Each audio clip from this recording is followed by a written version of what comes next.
Go. We are off in the semi-finals of the Prince of Wales Challenge Cup. Intermediate open quads, we have Reading University against Bonner and Erste Kieler from Germany. And it is fierce and furious down the island. Yeah, I know that Reading are really up for this. This German crew looks like to be a sort of under-23 development crew. There's a mixture of under-23 World Championships in here. But this Reading crew, like you said, they've had a fantastic season. They had the Bucks head win, and I spoke to Chris Bartley briefly. We just see a bit of steering there off the end of the island.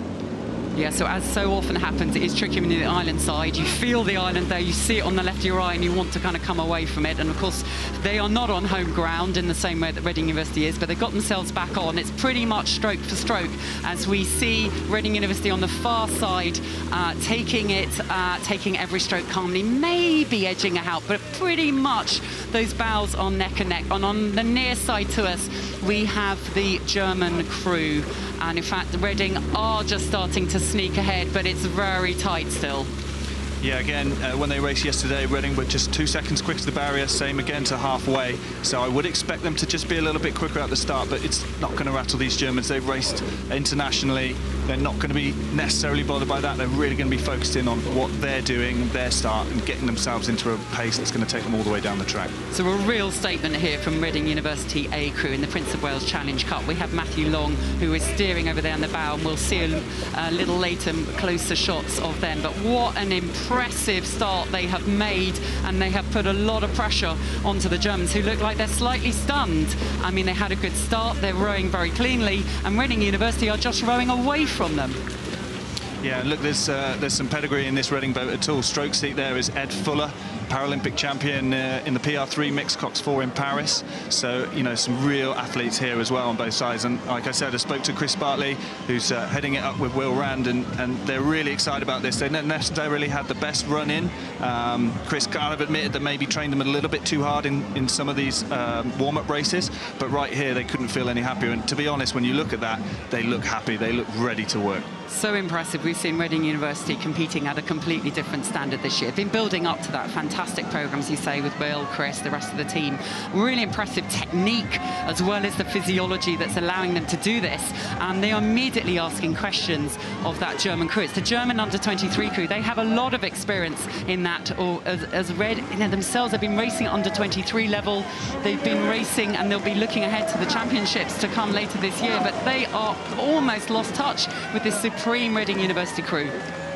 Really fantastic start here from Reading. I don't know if they would have even expected themselves to be this far out at this point, but in that crew now, it's you know, it's still everything to play for. A length up is a great place to be, but you don't want to see that get eked away at over the next sort of 200, 300, 400 meters as you come into the finish. So for them, it's just really going to be eyes in, our focus, our race plan, and let's now take advantage of what we've done for ourselves in the first half of this race. Oh, so you see the geese again dicing with death on the stroke side blades of the Reading crew, but they don't notice it. They sweep straight past them. They've got a little bit more length, a little bit more accuracy, but I get a sense that the Germans are coming. The Germans know that they came this far. They're the German under-23 crew, and they have to show what they can do. They need to find something. They are pushing to get back in contact. We have Oskar Kroglowski at bow, Ole Hanak at 2, Moritz Cooper at 3, stroked and steered by Arno Gauss. And a big shout out, willkommen an alle unsere Zuschauer in Deutschland. Wir freuen uns, dass Sie bei uns sind. We love having support from Germany on the bank and at home watching. And this crew needs your support. They're attacking,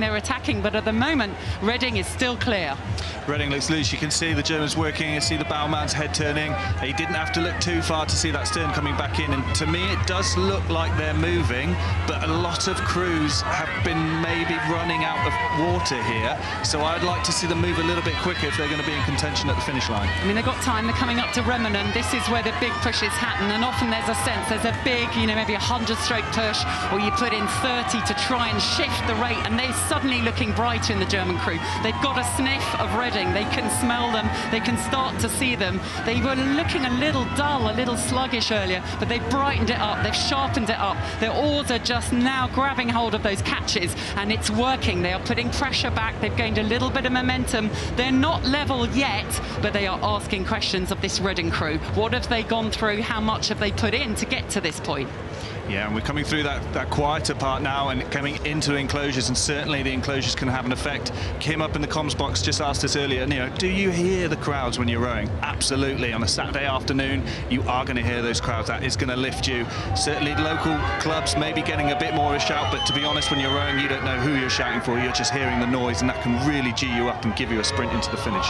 So there we see the fire, I think, the flames on the caps of the German crew, and they are on fire as they take it and they come back and charge and attack onto the Reading University crew. They have lifted it, they have got themselves back level. The question now is who's got the better sprint. Reading had a supreme first part of the race, but now the Germans have drawn level, and the question is, what have you got left? There's some steering happening in that German crew. They look like they're back on track. There are all sorts of washes that come across both of these crews. We have so much experience in the Reading University crew, even though they are youngsters in their early 20s. Matthew Long is at bow. There we see his back. He's got Eric Vaxtold at 2, Ryan Robson at 3, Ed Fuller, you mentioned, the Paralympic champion, at stroke. And we know that Long and Vaxtold, they raced at the under-23s. They've been racing all season at Bucks, at the Met, and they are here to try and get Reading into a final for the first time in this event. But the Germans are not over. It's not over for them yet. Their bladework's ragged because they are absolutely going flat out. Flat out now, but asking that question of Reading, have you worked too hard in the middle? Did you do too much to stay ahead of us? And it looks to me now like the Germans are really bringing the rate up. That shows that they've got a bit more left than Reading, and they're starting to pull away now in the closing stages of this race. The Germans, for the first time in the race in front of the enclosures, have got themselves ahead. They've raced through, and that feels good. You have momentum with you. It's late for Reading. What can they do at this point? They are firing themselves up. They're looking across. They're lifting. But it is the German crew, Bonner Rudergesellschaft und Erste Kieler Ruderclub from 1862, who timed that final sprint to book themselves a spot tomorrow. And my goodness, the hats, there are flames on the hats, but that boat was alight coming into the line. Fantastic finish there from the Germans, experience showing through, but I think Reading should be so happy with that performance as well. 3 of those guys coming back next year, so more to see from them.